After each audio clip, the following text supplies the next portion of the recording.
America के राष्ट्रपति Donald Trump ने गुरुवार को एक आदेश पर दस्तखत करके टिकटॉक के अमेरिकी कारोबार को उसके चीनी मालिक बाइटडांस से अमेरिकी निवेशकों को बेचने की मंजूरी दे दी है। ये डील करीब 14 अरब डॉलर की है और इसमें देश की सुरक्षा के लिए भी कई जरूरी कदम शामिल है।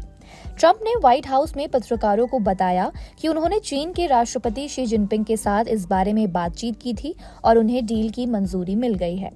डील के तहत टिकटॉक का अमेरिकी कारोबार अब एक नई कंपनी बन जाएगा। इस कंपनी का मालिकाना हक यानी ओनरशिप मुख्य रूप से अमेरिकी निवेशकों के पास होगा, जबकि बाइटडांस का हिस्सा 20% से कम रह जाएगा। अमेरिकी डेटा की सुरक्षा की जिम्मेदारी केवल ओरेकल कॉर्पोरेशन के पास होगी। ओरेकल यूजर्स का डेटा सुरक्षित रखेगी और तो और टिकटॉक के एल्गोरिदम्स पर भी कड़ी नजर रखेगी ताकि कोई भी विदेशी असर ना हो सके। आपको बता दें, ये डील ट्रंप के 2024 के चुनाव में किए गए वादे को पूरा करती है और अमेरिका और चीन के बीच तनाव को कुछ हद तक कम कर सकती है। ट्रंप ने तो इस डील को मंजूरी दे दी है, लेकिन अभी चीन की तरफ से पक्की मोहर लगना बाकी है।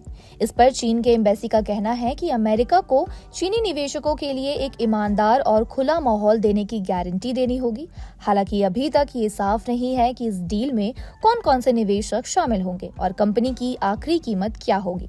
फिलहाल ओरेकल, सिल्वर लेक मैनेजमेंट और अबू धाबी की एक कंपनी MGX इसमें पैसा लगाने पर विचार कर रही है। अमेरिकी उपराष्ट्रपति JD वांस के अकॉर्डिंग नई अमेरिकी कंपनी की कीमत लगभग 14 बिलियन डॉलर होगी। सभी पार्टियों को इस डील को पूरा करने के लिए लगभग 120 दिन का समय दिया गया है। नई अमेरिकी टिकटॉक कंपनी बाइटडांस से उसका एल्गोरिदम किराए पर लेगी और ओरेकल इसकी निगरानी के तहत इसे नया ट्रेन करेगा। इससे ये इंश्योर किया जाएगा कि इसका गलत इस्तेमाल न हो सके और विदेशी प्रभाव न पड़े। बता दें, इससे पहले पूर्व राष्ट्रपति जो बाइडेन ने एक कानून बनाया था जिसके तहत टिकटॉक को या तो किसी अमेरिकी कंपनी को बेचना था या फिर वो पूरी तरीके से अमेरिका में बैन यानी बंद हो जाना था। इस कानून के खिलाफ बाइटडांस ने कोर्ट में केस कर दिया था, लेकिन जब ट्रंप ने 2024 में दोबारा पद संभाला तो उन्होंने बाइटडांस को थोड़ी राहत दी। ट्रंप ने सुप्रीम कोर्ट से कहा कि टिकटॉक पर बैन लगाने के फैसले पर कुछ समय के लिए रोक लगा दिया जाए। ऐसा इसलिए किया गया ताकि बाइटडांस को अपने अमेरिकी कारोबार के लिए खरीदने वाले ग्राहक ढूंढने का समय मिल सके। तो देखा जाए तो ट्रंप की मंजूरी मिल गई है, ओरेकल को डेटा की चाबी सौंप दी गई है और बाइटडांस का हिस्सा 20% से कम हो जाएगा।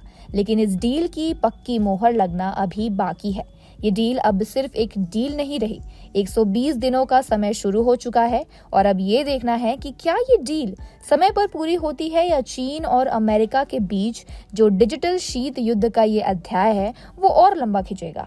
वीडियो में दी गई जानकारी पर आप क्या सोचते हैं, हमें कमेंट करके जरूर बताएं और तमाम ऐसी खबरों से जुड़े रहने के लिए बने रहिए जागरण बिजनेस के साथ।